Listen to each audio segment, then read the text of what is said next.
What's up, YouTube? My name is Caitlin Steffen, and I'm coming through with another download. And today's title is going to be called, It's Never Too Late to Pick Up Your Cross and Follow God. And what I mean by that is, no matter how many years you think you may have lost, or no matter where you are in life, it's never too late to surrender your will and, spiritually pick up your cross and follow God. And, you have to surrender and verbally speak that you're offering yourself as a living sacrifice and that God's will be done through you. But you have to trust the process. My God, the one that I follow, he's a redeemer. He restores the years the locust stole. You really have to stop comparing your crown to others. Because we all have crowns. If you're focused on, somebody else's crown, the details of their crown, so to speak, speaking, not literally, you're missing the details of your very own. And I'm comparing that to your life. You're missing the details of your very own crown. You have to stop living as one with the world. And you have to not care what others say, think, or have planned in their life.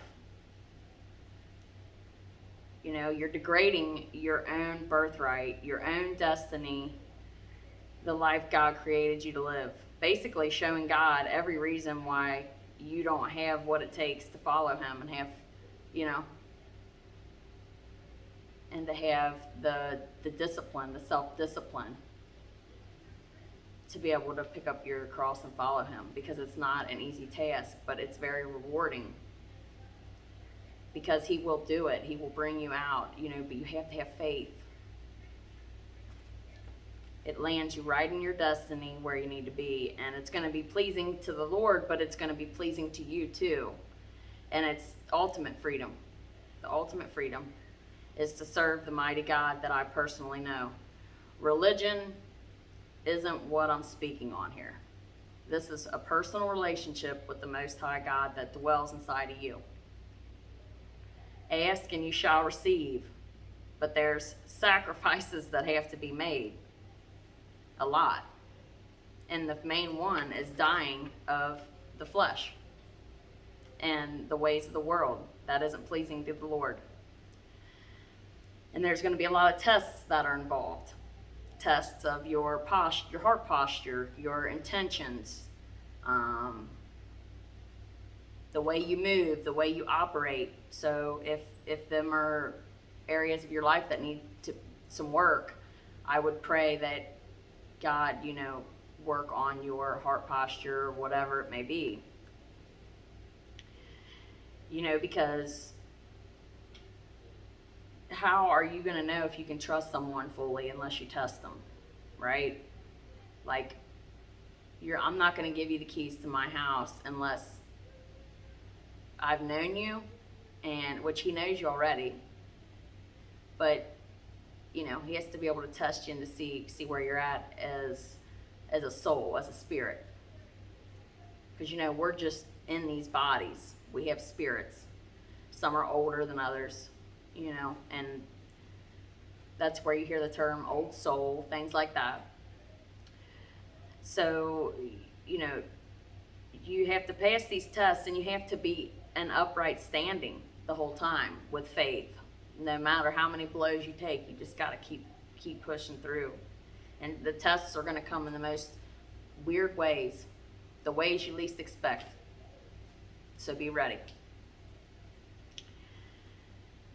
And, faith is heaven's currency. How wealthy are you? The keys to happiness and the keys to the kingdom is within. And so many live their lives and never do find it.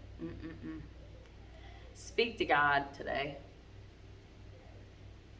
And I pray that your mind is open to receive his response, because your mind being shut off to the possibility of him saying anything, or, try to have a very childlike attitude when you're approaching God this way, because your ego or whatever, blocks that you develop throughout the world, it will block you from your destiny. Like the walls we put up around our mind, and, assuming the outcome, you have to stay still and tap into the divine being that lays right inside of you. It has been there the whole time. You just didn't know it. You wasn't open to the knowledge. And if you've made it to this point of the video, allow your spirit to water the seed I just planted and enter God's rest. And when you do that, that is a rest of, you're not worried about anything financially, you're not worried about anything in any kind of way, because you completely have surrendered your life to God and just kick back like, okay, God, you show me. You know what I mean? And watch your mind get blown. This is an emotional video for me. She's my sister, Megan. I mean, we were close, and it's been hard. And this is a powerful message, man. There's a lot of value in this message right here, if you've made it this far. And when you enter God's rest, allow him to revive you and refine you, prune you, circumcise your heart, getting rid of all the old behaviors that wasn't serving you or his kingdom, because that's what this is all about. And, allow him to refine you into the person you was before the poison of this world seeped in. And watch the transformation begin, which leads to your destiny fulfilled and ultimate peace and contentment in any situation. I pray you receive this message in Jesus' name. Stay up. If you have any questions, hit me up.